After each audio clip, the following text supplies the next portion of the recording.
I guess speaking of about the elderly, they're obviously not young pups anymore. No. I guess what are some of the things their body experiences at that age? What are some of the changes or differences at that age?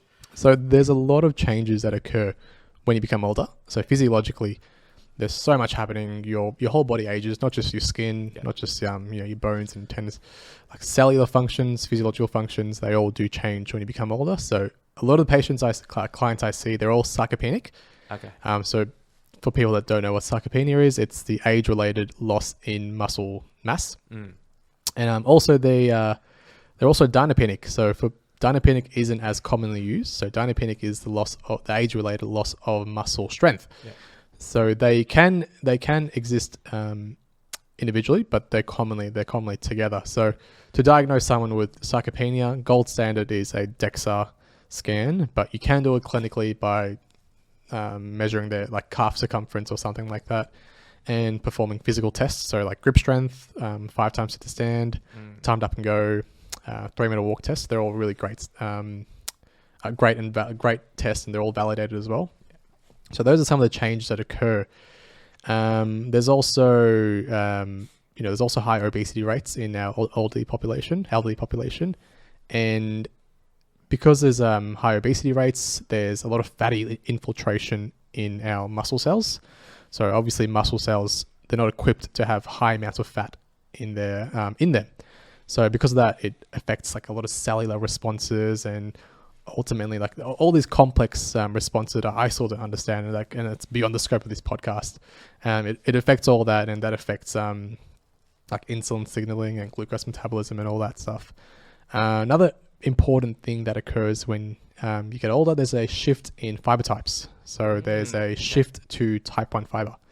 The first types of fiber that atrophy are the type 2 fibers. So obviously the explosive, the power producing fibers, they're the first ones to atrophy.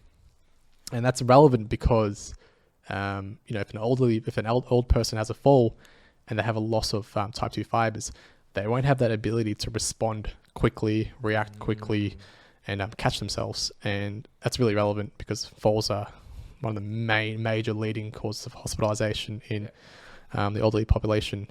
Exercise, fortunately, can prevent this. So power specific training is starting to get a bit of research, but it's very small.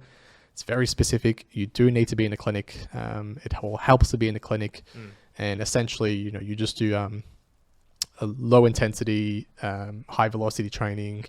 You can get them on a leg press, get them to press like maybe 40% of their body weight, and just do it quickly and do it fast, and vice versa, like on a chest press or a lat pull down.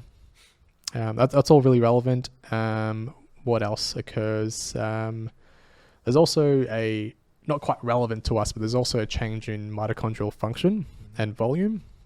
And, we all know the whole saying of mitochondria as a powerhouse of the cell, but it plays such a huge role in so many cellular responses that are quite complex. And when we get older, there's a reduction in mitochondrial volume and mitochondrial size as well.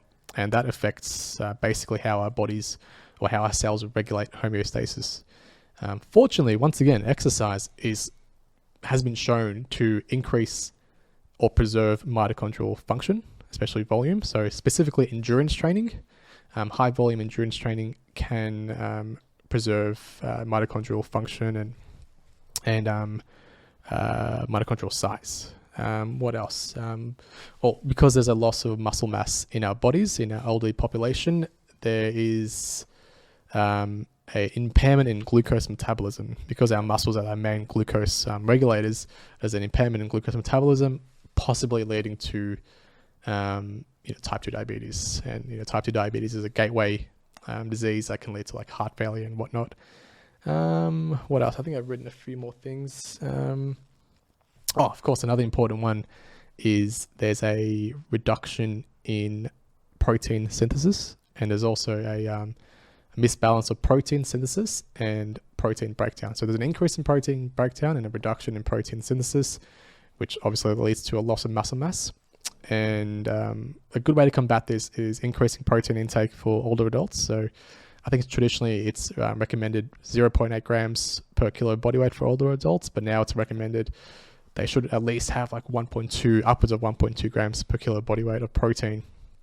And also protein synthesis rates are affected by protein intake, as well as physical activity, because physical activity is a great stimulator for protein synthesis. So once again, exercise can be really good for protein synthesis.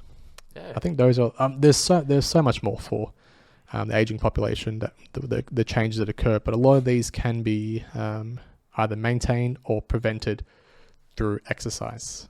Yeah, just even more reason to be exercising just throughout the lifespan. Yeah. I guess you're never too old or too young to exercise. Can get going straight away. Absolutely. And there's a lot of apprehension and reluctancy in older adults to exercise because they think that, it's no point, it's too late, it's not safe.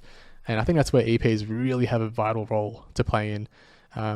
Even if it's at home or if it's in a clinic, they can do all these testings, blood pressure response, heart rate response, if necessary, an ECG response, and they can be shown visually that exercise is very safe for them, and they can be sent home with a home program that can literally save them so much time and so much effort. Yeah, nice. So you're telling me the oldies can do trap bar jumps? Absolutely. Unless it's contraindicated, then don't do trap. It's not medical information.